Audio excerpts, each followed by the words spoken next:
के हवाले से बड़ी खबर इस वक्त की आ रही है। झांगुर बाबा और नीतू की कस्टडी लेने की कोशिश करेगी अब ईडी। सूत्रों के हवाले से खबर है, आज ईडी की आईटी अधिकारियों के साथ लखनऊ में मीटिंग हुई। ईडी ने बाबा के 10 साल के टैक्स रिटर्न की डिटेल मांगी है।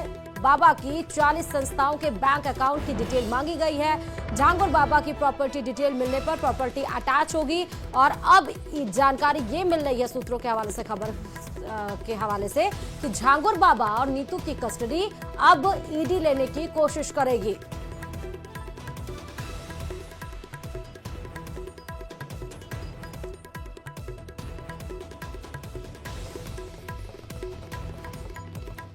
अंगूठी के नग बेचने वाला जलालुद्दीन कैसे बन गया 100 करोड़ का मालिक? प्रधानी का चुनाव, मुंबई की दरगाह, रोहरा दंपत्ति का धर्म परिवर्तन और फिर बदल गई झांगुर की जिंदगी। अवैध धर्मांतरण का मास्टरमाइंड जलालुद्दीन बेहद शातिर है। धर्मांतरण के लिए रेप, धमकी और मदद के नाम पर धोखा उसकी फितरत है। बलरामपुर की कोठी में अस्तबल और विदेशी कुत्तों के अलावा खुद का पावर हाउस बताता है कि वह लग्जरी लाइफ जी रहा था। अपराध से लेकर इंटरनेशनल कनेक्शन तक उसकी कहानी आपको दिखाते हैं इस रिपोर्ट में।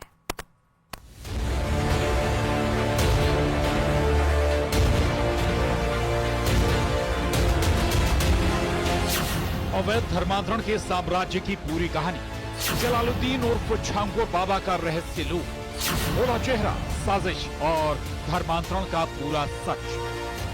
बलरामपुर में अवैध धर्मांतरण के सरगना जलालुद्दीन उर्फ झांगुर बाबा की कई कहानियां सुर्खियों में। बेहद शातिर, चालबाज और धोखा देकर धर्मांतरण का मास्टरमाइंड है। औरैया जिले की रहने वाली एक युवती को हिंदू युवक रुद्र बनकर मुस्लिम मिराज ने फंसाया था। पिता की शराब छुड़वाने के लिए ये लड़की मिराज के जरिए झांगुर बाबा के संपर्क में आई थी। पिता की शराब छुड़वाने के नाम पर युवती को इस्लाम अपनाने के लिए मजबूर किया गया। उसका शारीरिक शोषण किया गया और अश्लील वीडियो भी बनाया। आरोप है कि इसके बाद में वीडियो कॉल के जरिए झांगुर ने लड़की को इस्लाम धर्म स्वीकार करवा दिया।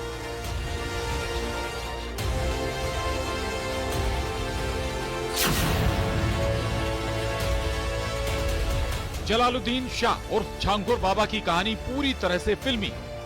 गांव रेहरा माफी से उतरौला आकर साइकिल से अंगूठी और नग बेचने वाला झांगुर बाबा 4 से 5 साल में ही करोड़ों का मालिक बन गया। पहले फेरी लगाकर नग बेचता था, फिर नग बेचने मुंबई जाने लगा। वहां से लौटा तो फिर कभी पीछे मुड़कर नहीं देखा।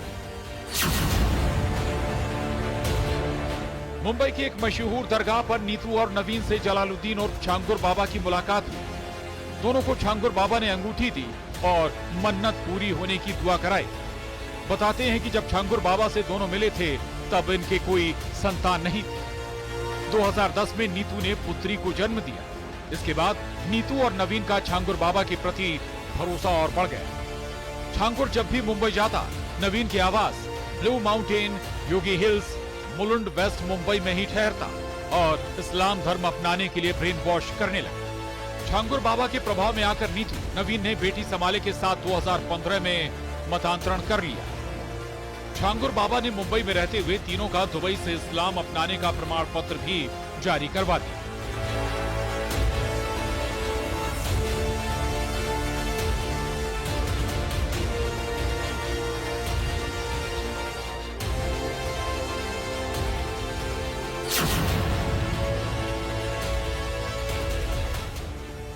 नीतू और नवीन का इस्लाम अपनाने का प्रमाण पत्र जारी होने के बाद पता चला कि जलालुद्दीन और झांगुर बाबा इंटरनेशनल लेवल पर भी अपनी जड़ें जमा चुका है। उसका दुबई कनेक्शन सामने आया। यूपी एटीएस को खाड़ी देशों की यात्रा और करोड़ों के ट्रांजैक्शन की जो जानकारी मिली है, उससे पता चलता है कि झांगुर के तार कई देशों से जुड़े हैं और आशंका है कि अवैध धर्मांतरण के लिए विदेशी फंडिंग भी हो रही है।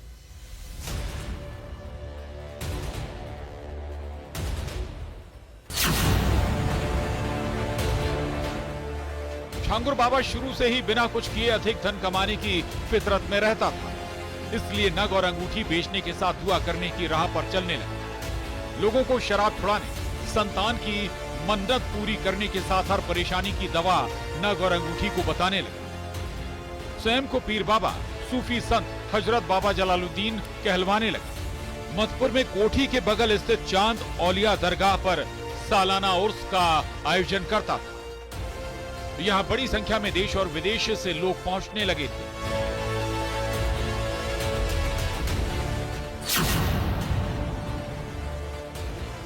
जलालुद्दीन ने स्थानीय स्तर पर दबदबा कायम रखने के लिए पंचायत चुनाव में भी दखल दिया। परिवार के लोग 2 बार बारी बारी से ग्राम प्रधान रहे। पहली बार तो जलालुद्दीन की पत्नी प्रधान बनी थी, लेकिन बताया जाता है कि पत्नी का तो सिर्फ नाम था, काम जलालुद्दीन उर्फ छांगुर बाबा ही करता था।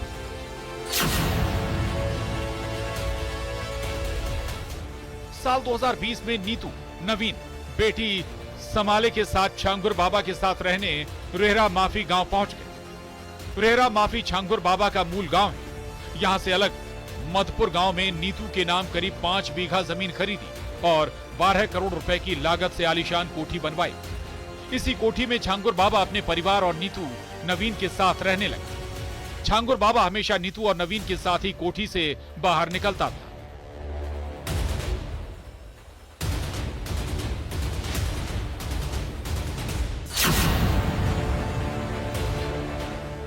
बताया जाता है कि छांगुर पान का शौकीन है। जब भी छांगुर पान थूकने के लिए बढ़ता तो नीतू ही पीकदान आगे बढ़ाती थी। यही नहीं, खाना पानी के साथ तेल मालिश भी नीतू ही करती थी। विदेशी नस्ल के घोड़ों को वीआईपी सुविधाओं के साथ रखता था। इसके अलावा उसके पास जर्मन शेफर्ड, ब्लैक डॉग और बुलडॉग जैसी विदेशी नस्ल के कुत्ते और जर्सी गाय भी थी। चर्चा तो यह भी है कि नवीन और नीतू की संपत्ति के जरिए जलालुद्दीन और छांगुर बाबा ने अवैध धर्मांतरण का साम्राज्य खड़ा कर दिया।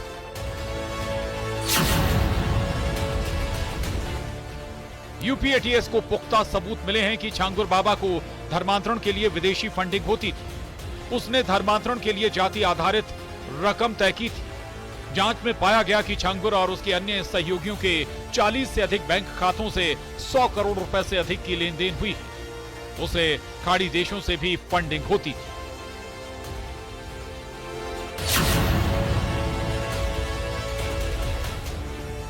जलालुद्दीन ने जाति के आधार पर धर्मांतरण का रेट कार्ड तय कर रखा था। ब्राह्मण, क्षत्रिय, सरदार लड़कियों के लिए रुपए 15 से 16 लाख, पिछड़ी जातियों की लड़कियों के लिए 10 से 12 लाख रुपए और अन्य जातियों के लिए 8 से 10 लाख रुपए दिए जाते थे। गिरोह के लोग गरीब और असहाय लोगों की मदद करते थे, फिर धर्म बदलने का दबाव बनाते थे।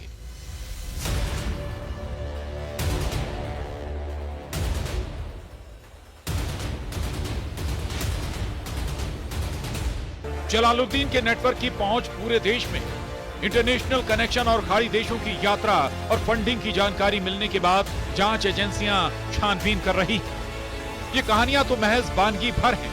जलालुद्दीन के अवैध धर्मांतरण गैंग की परतें लगातार खुल रही हैं। Bureau report, news 18, Uttar Pradesh, Uttarakhand.